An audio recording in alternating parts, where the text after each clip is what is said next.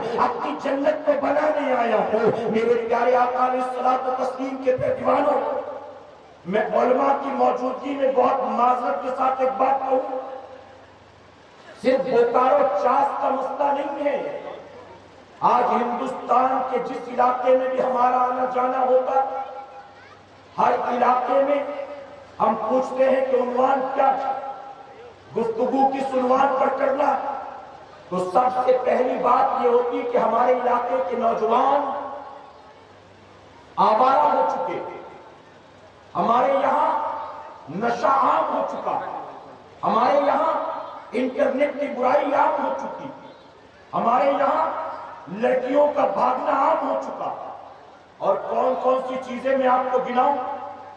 آج ہماری سوسائٹی کا حال یہ ہے میرے بھائی، آج ہماری پوزیشن یہ ہے، اگر آپ تاریخ اٹھا کر دیکھیں، قرآن اٹھا کر دیکھیں تو پتہ چلے گا جن گناہوں کی وجہ سے میرے رب نے پوری کی پوری قوم پر عذاب نازل کر دیا، آج مسلمان وہ گناہ بھی دھڑلے کے ساتھ کرتا ہوا نظر آ رہا۔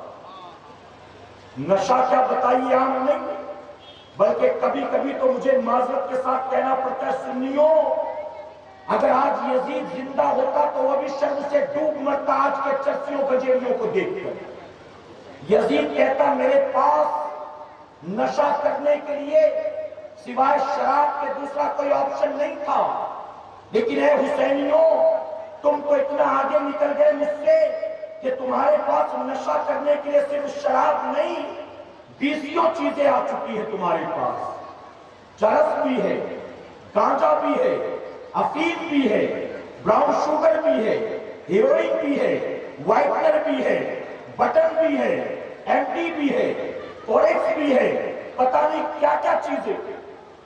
جانتے ہو بامبے کے علاقے میں پولیس نے دن بھر ریڈ مارا الگ الگ جگہوں پر، اور ریڈ مارنے کے بعد تقریباً 100 لوگوں کو اریسٹ کیا، نشہ کرنے والے لوگوں 100 لوگوں کو گرفتار کر کے پولیس لے گئی اور لے جا کر جیل میں بند کیا۔ شام کے وقت کچھ سوشل ورکرز کو بلایا گیا، یہ ان کا پروسیس ہے، طریقہ، سوشل ورکرز جا کر قید خانے میں دیکھتے کوئی بے گناہ تو نہیں، کسی کو جبرن اٹھا کر لائے تو نہیں۔ جانتے ایک 70-75 سال کا سوشل ورکر جو عیسائی، اسی علاقے میں میرا پروگرام تھا، وہ پروگرام میں آیا اور آنے کے بعد کہتا ہے گرو جی ایک بات کہوں آپ ناراض تو نہیں ہو؟ میں نے کہا نہیں بتائیے کیا بات؟ اس نے کہا گرو جی مجھے آپ کو بتاتے ہوئے بڑی شرم آ رہی ہے، لیکن آپ چونکہ اس پر بولتے ہیں اس لیے مجبوراً بولتا ہوں۔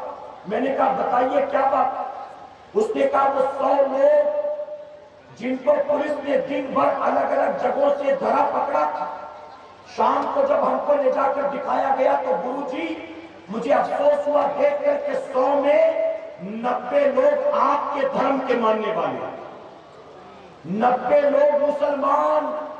آپ سوچیں جن برائیوں کے دروازے میرے نبی نے 1450 سال پہلے بند کر، آج ہر اس برائی کے دروازے پر بھکاری بنا ہوا آپ کو قوم مسلم کا نوجوان کھڑا نظر آ رہا ہے۔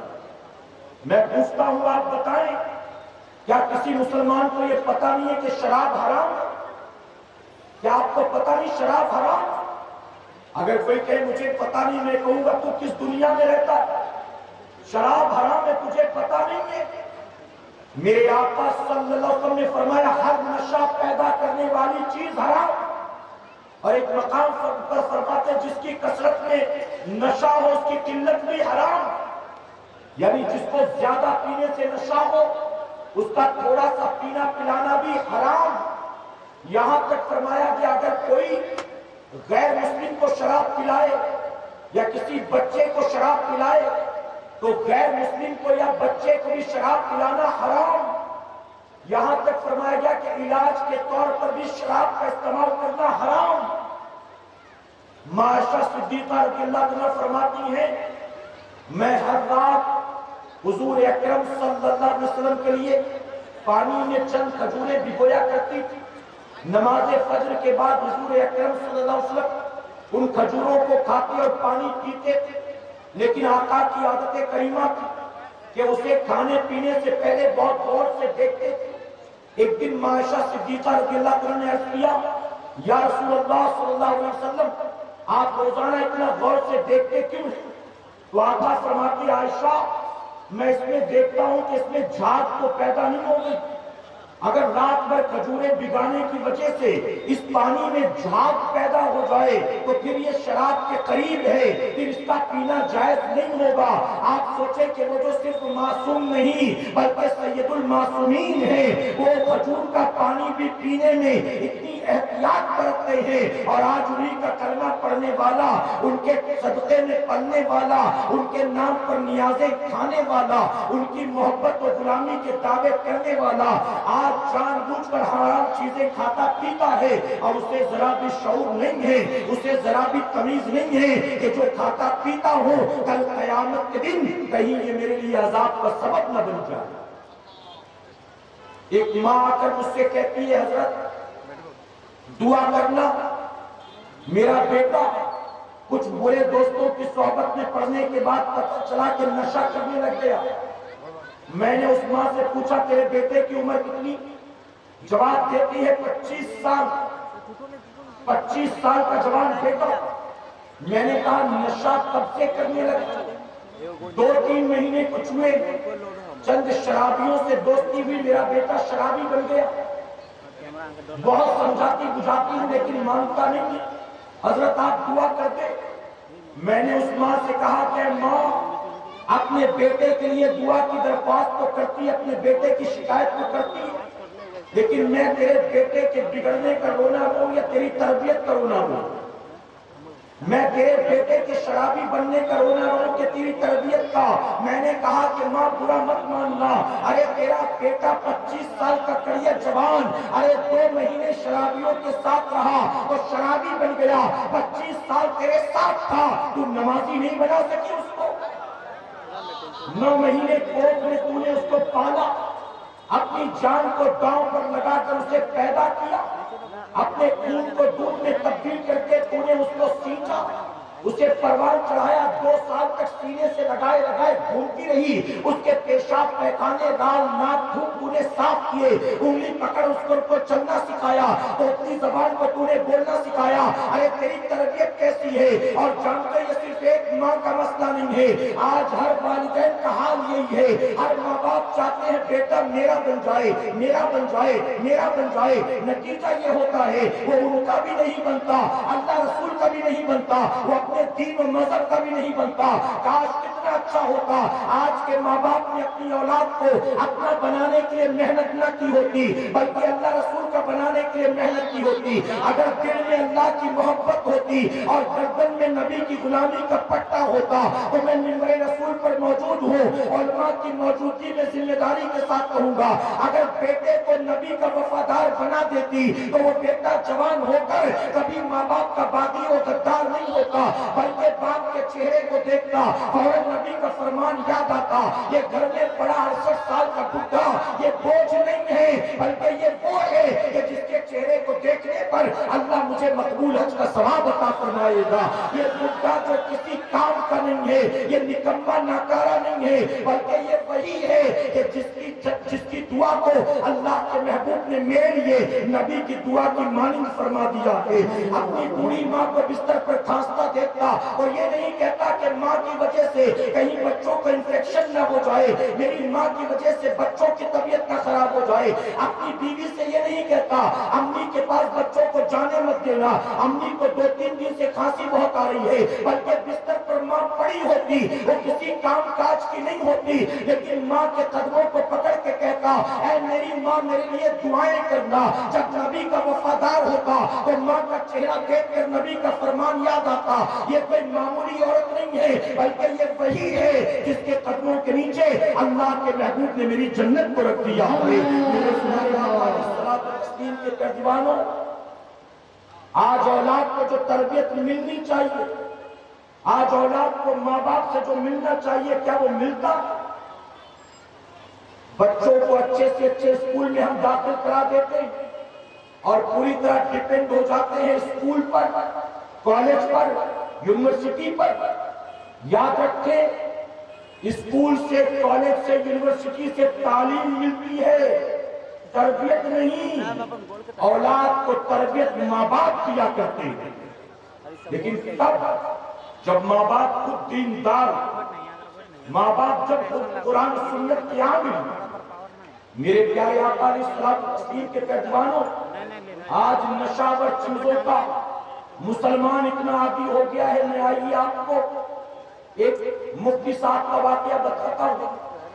یہ اپنی طرف سے بنائی ہوئی بات نہیں, سنی سنائی بات نہیں, سنی یہ ریئل فیکٹ, یہ گراؤنڈ ریئلٹی. ایک مفتی صاحب کے پاس ایک خاتون آئی, ان کے ساتھ میں 22-23 سال کی ایک لڑکی تھی. توجہ ہے نا آپ کی, 22-23 سال کی لڑکی. مفتی صاحب کے پاس وہ خاتون آ کر کہتی حضرت اس کا شوہر 3-4 مہینے سے لاپتہ ہو چکا, آپ فتویٰ لکھ کر دے دیں تاکہ میں اس کا کہیں اور نکاح کرا دوں. مفتی صاحب نے کہا ایک کام کریے, آپ مجھے اپنا نام پتہ فون نمبر, اس کے شوہر کا نام پتہ فون نمبر سب لکھا دیں, میں تلاش کرنے کی کوشش کروں گا. آپ 15 دن کے بعد آئیں. وہ خاتون چلی گئی, 15 دن کے بعد واپس آئی. مفتی صاحب سے کہا حضرت آپ نے فتویٰ تیار کر لیا؟ مفتی صاحب نے کہا میں نے اپنے طور پر بہت تلاش کرنے کی کوشش کی, لیکن اس کے شوہر کا کہیں پتہ نہیں چلا. اب ایک کام کرو, اگلے مہینے کی 1 تاریخ کو آپ آنا, میں اخبار میں خبر ڈال دیتا ہوں. ممکن ہے کہ وہ شہر سے باہر نکل گیا ہو تو اس پر خبر پہنچے اور واپس آ جائے. مفتی صاحب نے پھر روانہ کر دیا. وہ خاتون چلی گئی مطمئن ہو کر. مفتی صاحب نے اخبار میں خبر شائع کر دی. اگلے مہینے کی 1 تاریخ کو واپس آئی. تقریباً 40 دن ہو چکے تھے آنے جانے میں. اگلے مہینے واپس آئی, کہا حضرت فتویٰ تیار ہے. مفتی صاحب نے کہا خبر دے کر بھی 10 دن ہو گئے, لیکن اس کے شوہر کا کوئی پتہ نہیں چلا. تمہیں تھوڑا اور انتظار کرنا پڑے گا, کچھ دن اور رک جاؤ. تو خاتون ناراض ہو گئی, کہنے لگی مفتی صاحب بار بار دھکے کیوں کھلا رہے ہیں؟ ایک فتویٰ ہی تو لکھ کر دینا ہے, کوئی بہت بڑا کام تو نہیں ہے. آپ لکھ کر دیتے تاکہ میں اس کا نکاح کہیں اور کرا دوں. تو مفتی صاحب نے کہا کہ آپ اتنا ناراض کیوں ہو رہے ہیں؟ اگر آپ کی بیٹی کی شادی نہیں ہوئی ہوتی تو اپنے گھر میں رکھتی کہ نہیں رکھتی؟ اب اگر شوہر لاپتہ ہو گیا ہے تو چند دن بیٹی کو سنبھال نہیں سکتی؟ ایسا نہیں کہ میں فتویٰ دے دوں اور آپ اس کا نکاح کرا دیں. اس کا ایک طریقہ ہے, شریعت کا ایک حکم ہے. آپ کو انتظار کرنا پڑے گا, ٹائم لگے گا. خاتون نے کہا دراصل حضرت بات یہ ہے آپ ناراض نہ ہو. توجہ ہے نا آپ کی. اب جو اصل بات بتانے چلا سنیں. خاتون کہتی حضرت آپ ناراض نہ ہو, دراصل بات یہ میری بیٹی نہیں ہے, یہ میری بہن کی بیٹی, اور میری بہن کا انتقال ہو چکا. میری بہن کی موجودگی میں اس کی شادی ہوئی. 2 سال کے بعد میری بہن کا انتقال ہو گیا اور اس کے بعد اس کا شوہر اب لاپتہ ہو گیا. جب شوہر لاپتہ ہوا تو سسرال والوں نے مائکے بھیج دیا. اب مائکے میں صرف یہ ہے اور اس کا باپ. اب معاملہ یہ ہے کہ اس کا باپ اول درجے کا شرابی, روزانہ رات کو گھر لوٹتا ہے, دن بھر کما کر تو شراب کے نشے میں دھت ہو کر آتا. اور جب شراب کے نشے میں دھت ہو کر آتا ہے تو میری اس بانجی کو اس بات کا ڈر رہتا ہے کہ شراب کے نشے میں کہیں میرا باپ کسی رات میری عزت پر ہاتھ نہ ڈال دے، اس لیے یہ رات بھر اپنے باپ کے ڈر سے سوتی نہیں ہے۔ اور جب اس نے مجھ کو یہ بتایا تو میں بھی ڈر گئی ہوں۔ میں چاہتی ہوں کہ میں اپنی موجودگی میں اس کا نکاح کہیں اور کرا کر بری ذمہ ہو جاؤں تاکہ اس کی عزت محفوظ رہے، ورنہ ہمیں اس بات کا اندیشہ ہے کہ اس کا باپ جو اچھا آدمی نہیں ہے، ہو سکتا ہے کہ کسی رات شراب کے نشے میں اپنی ہی بیٹی پر وہ ہاتھ ڈال دے گا۔ اے سرکار مدینہ کے پیدوانوں، آپ دیکھیں نشہ کرنے والا ایک آدمی اپنی بیوی اور بیٹی کے فرق کو بھول جاتا ہے، اپنی بیوی اور ماں کے فرق کو بھول جاتا ہے، اپنا گھر ہے یا کسی اور کا گھر ہے فرق بھول جاتا ہے۔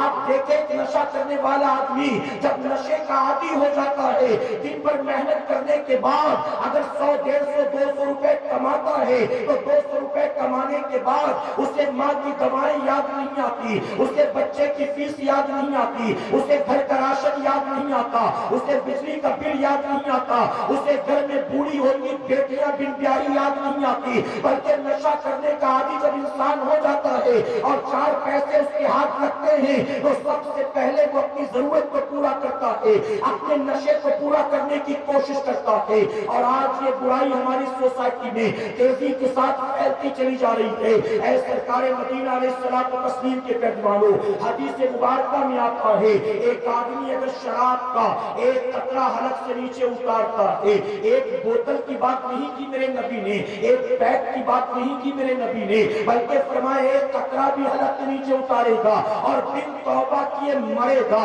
تو جانتے سکرات میں اس کا حال کیا ہوگا۔